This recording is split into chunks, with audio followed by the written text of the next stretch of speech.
All right, we are live. Al Noshirvani, welcome back to the future of fitness, my friend. It's been way too long. Way too long. Thanks for having me again, Eric. Yeah. You are like, when I think of like fitness technology, you come to mind a lot just because you know everybody. You have a very deep understanding of what's going on in the industry. And as we're going to kind of talk about here, I think you've been around long enough to see some cycles run through and you understand what the long-term trends are versus the hype cycles and things that hit the headlines. And you're kind of into the real like deep technology changes of the industry. Obviously your time at MotionSoft, which we'll talk about, what you've been up to since then. But I just get a lot of, I guess I have a lot of respect for what you do. And I get a lot of insights from our conversation. So let's get right into it. People can look you up. Check him on LinkedIn. He's got plenty of information on what your background is, Al. So first and foremost, you have the Fitness Technology Summit coming for the first time to the West Coast this October. And exact dates are October 21st and 23rd, to 21st to the 23rd. Please tell me a little bit about the summit itself. Let's start with that, like the history of the summit. Why did you start it? And what is like when you look at the mission or the goal, like the value that you want your attendees to get, like why did you do it?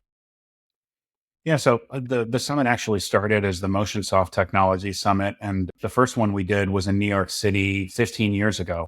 And I did it because I found there to be a void for technology executives in the fitness industry in the traditional conferences and trade shows that were available. So if you were going to what was then the URSA trade show, now the Health and Fitness Association, or IDEA, or SciBac, or any of these other meetings, they were always geared towards operational personnel.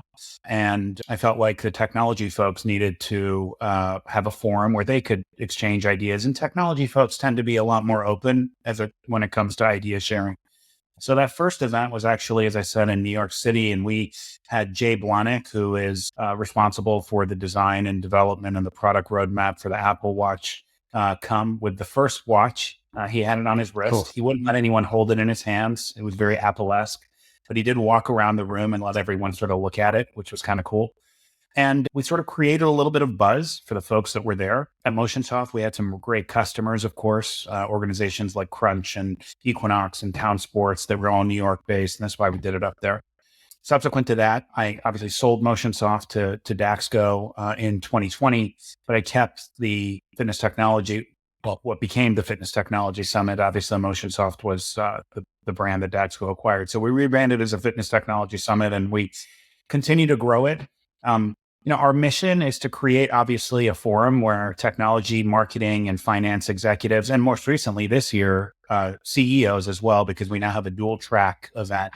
So it's not just about technology anymore. There's an operations track and a tech track. But we wanted to create this forum where they could get together, exchange ideas.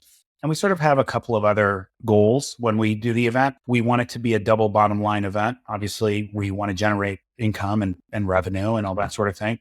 But we also want to highlight certain things. And so, as a company that was a startup at some point and went through the venture capital raises and all that sort of stuff and ultimately exited, I wanted to create an opportunity for other startups in the fit tech space to be able to present what they have. So we have a startup spotlight where organizations come in and CEOs get to do a 5-minute pitch. And then Cool. the room votes on the startup that they're most sort of inspired and excited about on our LinkedIn page, Fitness Technology Summit LinkedIn page. And then we also partner with charities. So each year we find an organization that is connected to the fitness industry. Last year, as an example, we worked with the John W. Brick Foundation, which was started by Lynn and Victor Brick to raise mental health awareness. And it was a wonderful event. We donate to it. This year, we are partnering with the folks from Augie's Quest. They used to have a bash at the URSA convention each year, and wanted to find a forum where they could sort of recreate that. And so we've rented out on the second night of the event. We've rented out the Omnia nightclub in Caesar's Palace, which is so cool. Nice. You can sort of see the entire Vegas Strip. We've got their outdoor terrace. And we're contributing all of the food and beverage and venue rentals and all that stuff to Augie's Quest. So there's a lot of reasons why I do this event. Of course, it keeps me connected to the industry, and it's been great. It's a passion project for sure. Yeah. Yeah, that sounds fantastic. And I mean, so it started 15 years ago. I was just kind of getting started in my fitness industry career. And so from what I remember, like fitness technology was barely even a thing. I mean, I think back then when I would have thought of fitness technology, I would have thought of software, maybe, maybe, I don't know if wearables. I think I had my first HRV Yeah. tracker as like a chest strap that I had to put on every morning. And it gave me just, a green or a red for the day. And that was technology, right? So it's obviously come a long way. It's expanded in its breadth. Like maybe if you could when you look back the last 15 years, does it blow your mind at the advancements of fitness technology? And what do you think have been some of the biggest surprises in fitness technology? Yeah, I mean exponentially different than it was Yeah. 15 years ago these days. I think, one of the reasons that they're thinking back as I'm talking to you, I remember talking to customers or prospects at the time when we were running MotionSoft, and we were always referred to as point of sale systems. Hmm. So that used to really annoy me because we did so much more in our products. There was reporting and data and all of these things. And we had the luxury of working with some organizations who I give a lot of credit to, like Equinox, who really drove us to develop functionality in our applications that enables operators to leverage technology in a much different way than historically we were used to. The fact of the matter is that the software industry in the fitness space grew out of accounts receivable management companies that were doing billing and collections. If I look at the sort of a timeline over the past 15 years, there was this sort of growth into CRM. That was a big push. And then once the CRM sort of got a foothold with companies like Gym Sales and VFB and Club OS, then we started to really focus on data because now you had multiple systems that you had to get information out of. You had your member management system, you had your CRM system, you had your website. Then it got into search engine marketing and all the things you could do with Google Analytics and local search. And we were constantly moving the ball forward, albeit I would say at a much slower pace than other industries. And so, today, we're going to talk about this convergence of healthcare and health club that's happening around GLP-1s and lots of other things, insurance reimbursements, et cetera.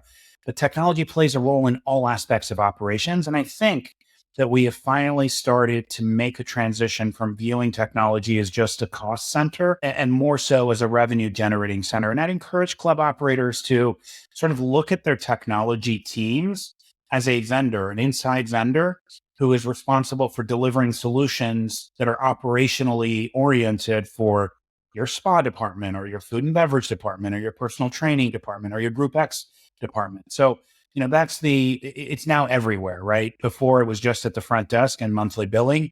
And of course, with wearables and integrations and APIs, there's just a lot to talk about. And sometimes it's overwhelming.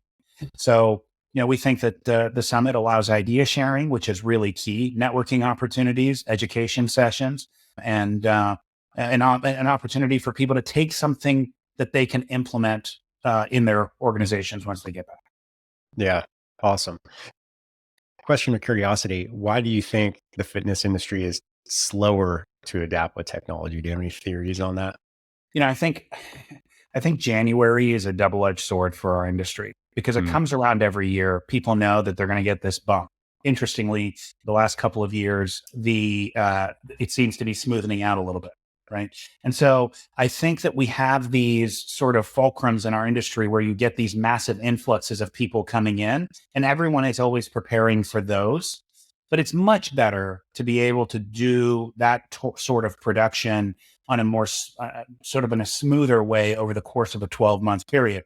So I guess my sense is that technology can enable organizations to do that. So, part of it is you can't rely on January anymore. There's too much competition. There's way too many aggregators out there, organizations like GymPass and ClassPass and Weld, et cetera, that are doing work that requires you to be on your game all the time. You can either put bodies in play, which is very expensive, or you can leverage tech. Yeah. Well said. Yeah, I was talking to, I run a mastermind group in a technology thing. One of the conversations was like, the guy I found out this time of year is really hard because people start looking at January, February, and they're like, okay, we need everything ready by December. And they're like, whoa, whoa, whoa. It doesn't work like that. Right. Like we need to start, but no one cares about it in March. Yeah. Right. So it's like, it's like Yeah. this weird cycle that we put ourselves in. Well, let's talk about, and these are my words, not yours. I feel like our industry tends to love the hype cycle when it comes Yeah. to, like, every year there's like one or two new things that everybody's super excited to talk about. There's a buzzword or two, right? It's so predictable. I actually get enjoyment out of it just from an entertainment standpoint now.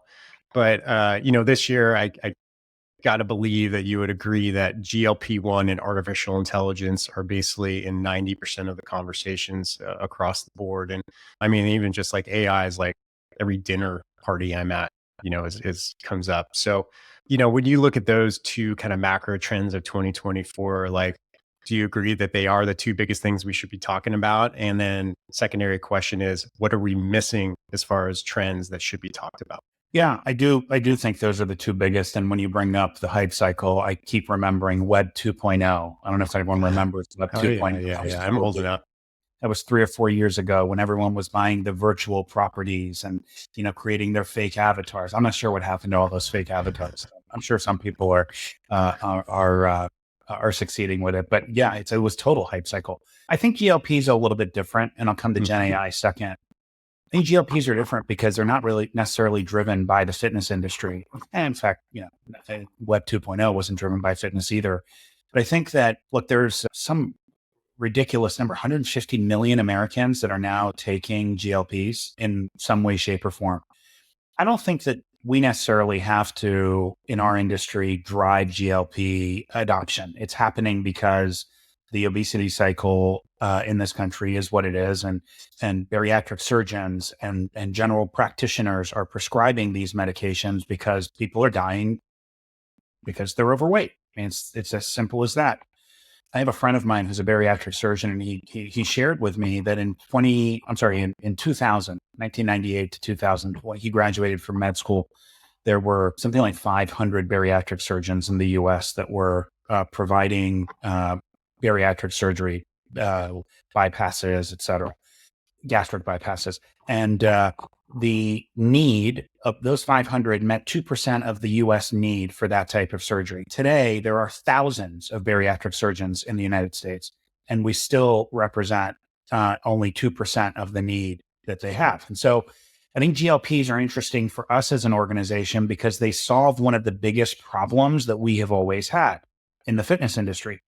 And that is that people come in and they expect immediate results. They walk into the gym, they work their butts off that first day, because by the way, nothing hurts if you haven't been to the gym in 2 or 3 years and you show up that first day, you can pretty much do anything. But the next day doesn't feel so great. No. So, and of course, we all know that the number one reason people join is because of the GLPs. So the number one reason people join is because of weight loss. So it's just the reality. And the GLPs sort of allow us to deliver that immediate gratification, which fortunately, unfortunately, is what we as people want. And so what's interesting, of course, about them, and I'm sure all of the listeners are familiar with this, is that there's a disproportionate loss of muscle mass versus fat. And I think that's where we come in. We say to the doctors and to the prescribers out there, do what it is you're doing. We can be the solution for this other problem that is being caused, right? General feelings of crump, you don't feel great. You sort of have, you're losing this muscle mass. We can solve for that problem. And so I think I view it more as a partnership as opposed to a solution for fitness. So that's my sort of 2 cents on GLPs. We've surveyed the members at the clubs that I own, and we've got thousands of people that are using them. Some people go on them for a short period of time, they come off, et cetera. So that's the GLP thing. Gen AI, I mean, I think whether you like it or not, it is touching every single one of our lives every day, whether it's interacting with a website, chat feature, or et cetera, or writing a marketing post. Everyone's using it. Whether they admit it or not, they're using it. And so I think that there are some very specific use cases that are interesting with Gen AI. I think we have to be careful because, like you've heard, there are lots of opportunities for technology to replace people, and that's not always ideal, right? The screenwriters are a great example of that. They stopped it. I think personal trainers in our industry have to be sensitive to that, because you can go into ChatGPT, for example, and say, hey, give me a marathon training program. I'm running in the New York City Marathon in September, and it'll give you a great schedule of what you should do. But I do think that there are other ways that it can be leveraged without compromising staff and people. So, for example, everyone is selling memberships online. Wouldn't it be great if you could sell sort of an a la carte specific membership to a person based on what it is they want, as opposed to this sort of bundle of arbitrary services that are out there? ChatGPT and Gen AI will allow you to do that. And that's just one use case. I think there's lots of others. I'm excited Can, about Gen AI. can you expand on that? Like, what does that look like exactly? Like, Eric Malzone comes to a health club or a gym. I Mhm. have specific goals. I want to, you know, I'm more of a longevity guy. Like, I want to reduce knee pain, but still stay strong and active, and maybe lose like 5 pounds. So if I have specific goals, like how does that help? And then, I mean, I think the challenge with any kind of bespoke membership is that it gets very complicated to input into the system and then eventually fulfill, right? So how does that, in your mind's eye, how's that work? Yeah. So, I mean, I think you can go to fitnesssf.com, Fitness San Francisco, the S and the F stand for that. Fitness SF did a Gen AI function on their website. They call it Cardio, which I think is kind of cool. But if you go onto their website, you can do exactly what you just did. You can do what you just said. You can type into the website, and it Yeah. will turn back to you a set of variables that say, okay, based on everything you just shared with me, you're interested in longevity, you're sort of strength training, you're not a big fan of selectorized equipment, all of those types of things. It will tell you what it is that it thinks, based on other members of similar sort of behavior and characteristics attributes, have done. And by the way, what it can also do is say, what is the package that creates the longest member life based on this person's requirements? And you don't have to now go enter all that stuff into the system. The integrations that are available via many of the member management system APIs will actually suck that data in and create the membership. But I agree with you. It's tough to put that in the hands of a salesperson in the gym. There's just too much, way too many variables. But technology enables it in a very, very effective way. It reduces, it, in my view, enhances the member experience, because I now have been able, I can join a gym that gives me exactly what I want, in 10 minutes, as opposed to go through the whole rigmarole of the tour and the visit and all that sort of stuff. So I just think it's a game changer. And then again, that's just one use case. PT, saves, all of those types of things are other use cases. Yeah. Yeah, that's really interesting. I've never heard that before. Very thought provoking. Going back to the GLP-1, so I'm an advocate, a proponent. I think it's a good thing for the industry. I mean, it irks me that the food industry's made so much money on making us fat and sick. Now the pharmaceutical companies are coming in and making a lot of money on a problem that never really should have existed in the first place. So anyway, that being said, it is the way it is, right? There's a lot of people in the industry who've been around for a while, even some who have been on the show, and will say, no, you got to do it the old fashioned way. There's no magic pill, right? Like you gotta. So what do you say to Look, that percentage of our grouping? we talked about the fact that the number one reason people join gyms is to lose weight. And we are an industry that has attrition rates that approach 50% annually. Like we also said, January shows up every year. So all of our repeat offenders come back in through the revolving door. So as an industry, we have, in essence, failed to deliver on the promise. And so my sense is that while there are certain people that you can really drive lifestyle change, et cetera, and the vast majority of people, and by the way, we have a 20% penetration in our 25% penetration of our population. And so we're not even touching the majority of people. So if you can get those people in the gym, I think the conversation stops there, right? Historically, 50% attrition, never broken that 25% barrier instead of penetration. If I can get my physician to be the trusted source of sort of weight loss advice for me, and that physician says to me, walk into the gym. By the way, that same bariatric surgeon friend of mine, The other thing that he's done is he's opened up personal training studios in the basement of his medical office building. Why aren't we partnering with those folks? My two Yeah. cents. Yeah, no, I agree. I'm 100% with you. I think it's one of the greatest opportunities I've seen since I've been in this industry because, I mean, 17 years now for me, and the penetration rate's been exactly the same. I haven't seen a Yeah. darn thing change, and it gets tiresome to keep talking about it, to be honest with you. Yeah, I agree. Yeah. Okay, so we talked about those two major things, but what are we missing? What are some of the major trends or advancements that may be flying under the radar because these two things are taking such a huge portion of awareness? Yeah, I think in club technology is something that we're missing, right? And so, how can you leverage technology inside the four walls of your facility to capture more data around member usage and patterns? And you can sort of think about this with, beacon technology, integration to wearables, digital signage that's interactive. The idea is to, again, enhance the member experience, increase revenue, increase staff productivity. Those are the goals of technology for a gym, in my view. And so, digital signage is something that fast casual restaurants and airlines have been, and when I say digital signage, I mean screens inside of clubs, right? They've been doing it for a long time, whether it's the airline kiosk that you use to check in or print your boarding pass, or the menu board that you now select your fast food order on, right? When you go into a fast casual restaurant. I think there's lots of opportunities to leverage that tech inside of clubs. One of the most obvious ones to me, outside of selling memberships at the front desk and eliminating commission payments to salespeople. I know that's not always a popular position, but it's the reality. And I think in these days where we're trying to control operating expenses, it's something that people should look at.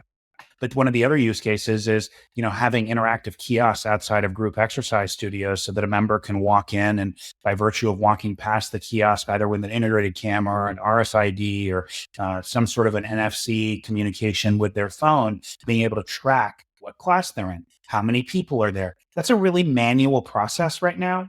So in club tech, I think is a huge opportunity. Integrations to wearables is another one. If you have beacon technologies and integrations to watches, you can start to look at heat mapping your club so that you know where to put the next piece of equipment that might be valuable for folks. So I think there's a lot of opportunity, but generally in club technology is something I'm excited about. Yeah, I love that. One of the things I want to ask you about, and what I see too, is as gym equipment evolves, like I think about the smart side of things, like the e-gym, right? E-gym and techno gym, of course, are at the forefront of really having smart technologies in the Yeah. gym, which is unlocking new data. I look at something like Proteus Motion, which is unlocking completely new sets of data that we never had before. Mhm. Like when you look at the data game, for people like myself who, aren't as adept to how data can actually be applied in useful ways. I mean, you mentioned a few with the, wearables, but what about those particular data sets? Like how can those add, high levels of value to the industry? Well, look, if you take those data sets, and it's difficult to sort of spitball this stuff, I think the idea here is let's figure out if there are questions that an operator has with regard to their business, because the data is there. It's a matter of taking that data, putting it in a store that allows you to access it in meaningful ways. And there's a lot of companies that have done some really interesting work around this in our space, and then using that data to answer the business question. So, for example, if you want to know, and by the way, the business question could be how many miles does my average treadmill last before I have to get maintenance on it and not have any downtime? It doesn't have to be member centric questions. It can be anything. So it's a tough question to answer because really we are a really data rich industry. There's a massive amount of data out there, but we're not a real information rich industry. And there's a distinction there, right? Because the data Mm, results. So I would just encourage people, the data's there. Trust me, it's there, whether it's in the eGym systems, by the way, it's in the Life Fitness systems, it's at the Matrix systems, it's all available for us to extract.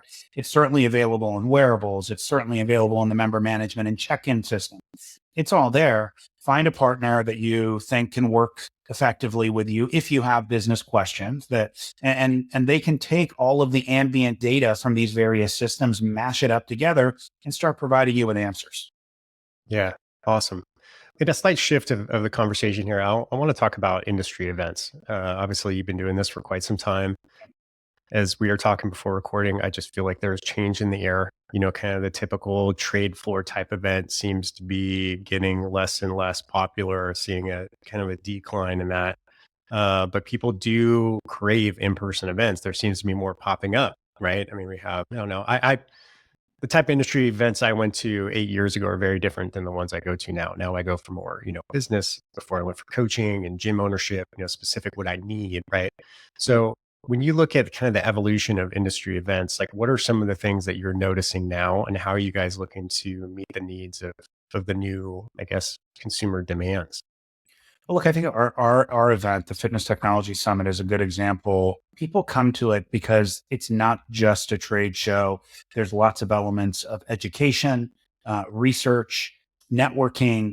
Those are the things and relationship building. I think that's what we have been able to duplicate at our event every year. And I think that organizations like FISA and CIBEC are doing similar things.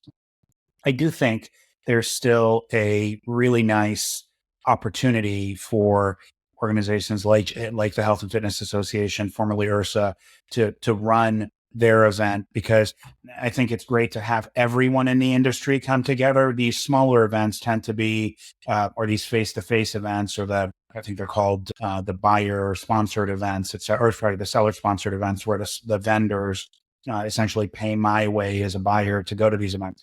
I think those tend to be much more intimate in terms of getting to know somebody. But at the end of the day, if you want to take your, head of fitness to try out the new Matrix line of equipment, you're gonna have to do that at the URSA conference, at the HFA conference. So I do think that the smaller events create much more creative opportunity for relationship building. And then URSA HFA is still where a lot of the business gets done. But that's sort of my 2 cents on that. Yeah. Yeah. Interesting. Yeah. I feel like it's getting, there's more options now, which can be more specific to what you're looking for, Mm-hmm. right? Like one of the ones I really enjoyed this year was the Connected Health and Fitness Summit. It was the first Yeah. time I went to that. It was, curated, smaller, got to talk to a lot of people in the hallways. Maybe it was just because I knew a lot of people. I enjoyed it, but I enjoy URSA too. I love playing with all like the recovery aspect. I've learned from some people who have gone to these things multiple times that you spend the last day doing all the recovery testing because your legs are Mhm. tired. So it's a good time to do it. Right. It's kind of fun. Yeah. Um, Yeah. so you, I think it was 2020, you said you sold Yes. MotionSoft, right? And then you started now the Alta Technology Group. Yeah. What is that? Give us some insights. So what are you up to right now?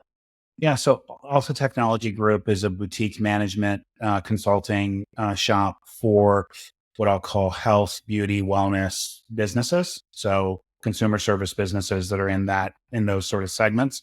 It really started out just as a little side gig for me. I'd get calls from organizations that would ask me to do a contract review or provide them with some insight into what software application they should pick. And it sort of snowballed, and we started to have a lot of large organizations calling me and asking me to come help them put together an RFP or an RFI, which, by the way, if you're selecting software and you're doing it by just simply a sales demo, you're missing the boat.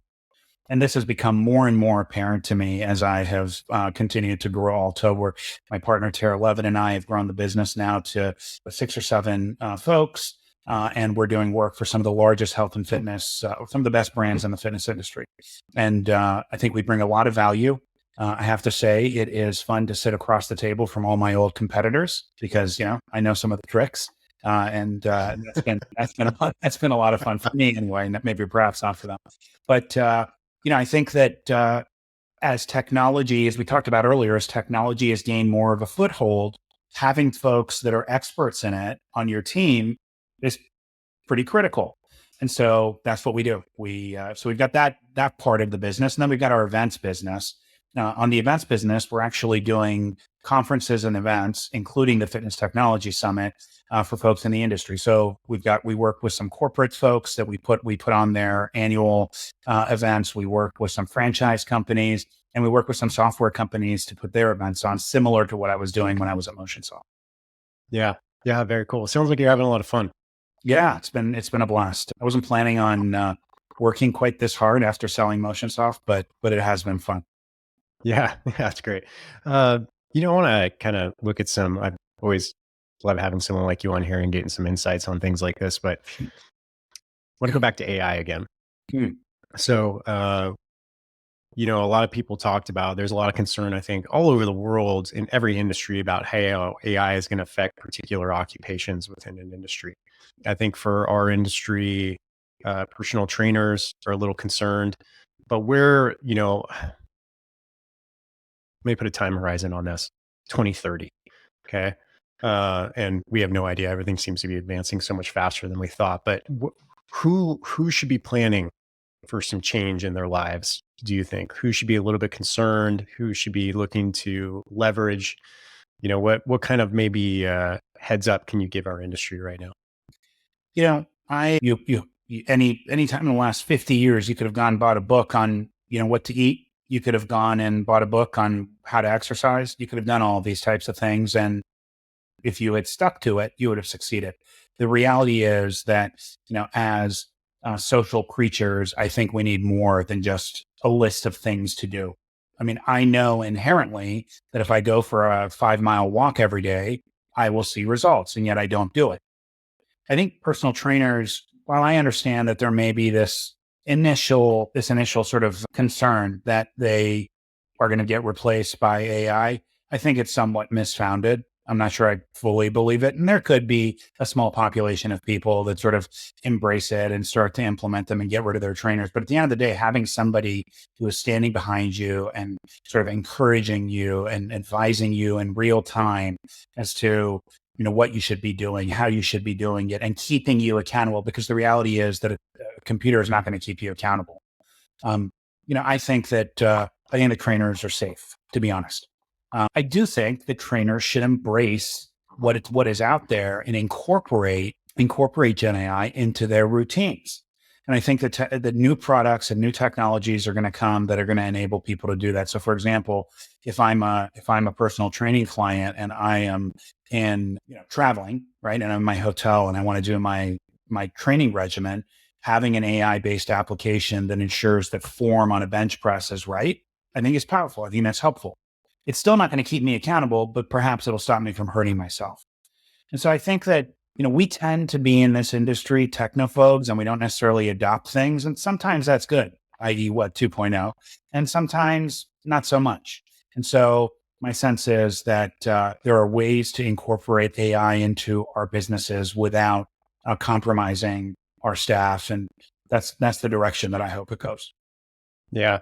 Uh, I'm trying to remember who said. I think it was Dr. Ted Vicky. I had a conversation with him, and he, he's really big on using Gen AI for trainers and getting them educated. But I agree with what he said was, AI is not going to take over personal training, but personal trainers who use AI will. Yeah. And I think that's kind of a really good perspective on it. You got to be adopted. I look at this like, early when a wearable started coming out and people are saying, I first had my clients coming to me and be like, hey, what do I do with this Fitbit information? And I was like, well, I'm not really sure yet. Right. But everyone as a trainer should get a wearable and start using it. Right. And start kind of getting an idea of just familiarity with the technology so you don't get completely blindsided when you have these conversations. But yeah, I'm curious. I can tell you have something to say there. Yeah, well, we're a pretty smart species, right? The people were having this exact same conversation when the cotton gin came out. And, rewind the clock 25 years. Did you ever think that there was going to be a bunch of people running around taking pictures of themselves, putting them up on social media sites and making millions of dollars a year? Influencers, where'd they come from? And so I think that we'll figure out how to leverage AI in a way that's accretive to our, overall species and economies, et cetera. And we'll continue to grow. I'm not worried. Yeah. Yeah. Well, I think it's actually quite necessary, and not to get into it too, big of a conversation here, but we're seeing a very steady drop in birth rates across the world, and eventually we're going to have a smaller workforce, Yeah. and AI seems pretty timely to kind of come in and help with the work Yeah. that we may just not have people to do. Yeah. I don't know if people are aware of that or not, but that's kind of the reality of things. Good point. Um, Last question. No. What piece of technology has you the most excited right now? Well, going back to that whole sort of integration or convergence of healthcare and health club, I really Yes. like some of the work that folks like InBody are doing, Seku, those companies that give you, as a consumer, information that you would otherwise only be able to get in a doctor's office. And I love the fact that those companies are now inside of clubs because really what I would love to see, I would love to see gyms and fitness facilities and studios become the trusted source of wellness in people's lives because I think that we can be, whether it's nutrition, body fat, exercise, sleep, recovery, fill in the blank. We can fill that void because right now it's coming from 100 different apps and 100 different sources.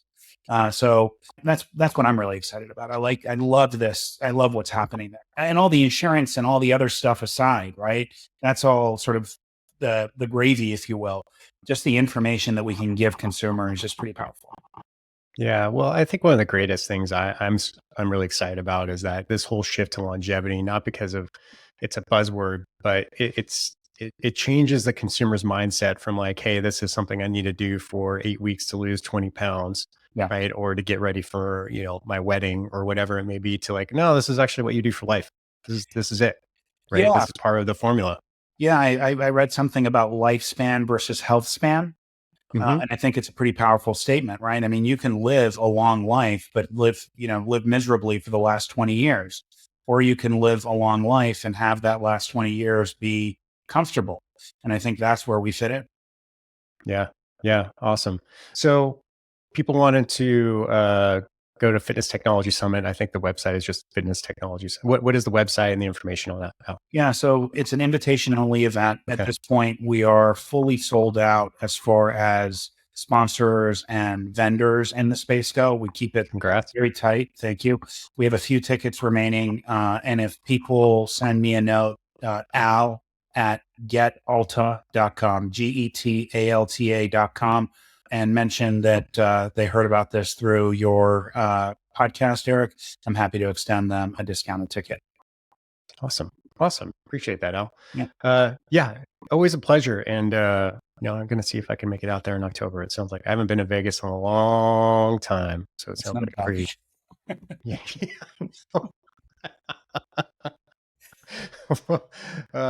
Al, it's always a pleasure, man. I really enjoy it. Like I said, I value and respect your insights here. You're one of the true OGs in this fitness technology space. So, yeah, really great, ladies and gentlemen. Al Noshirvani. Thanks, Eric. Good to see you.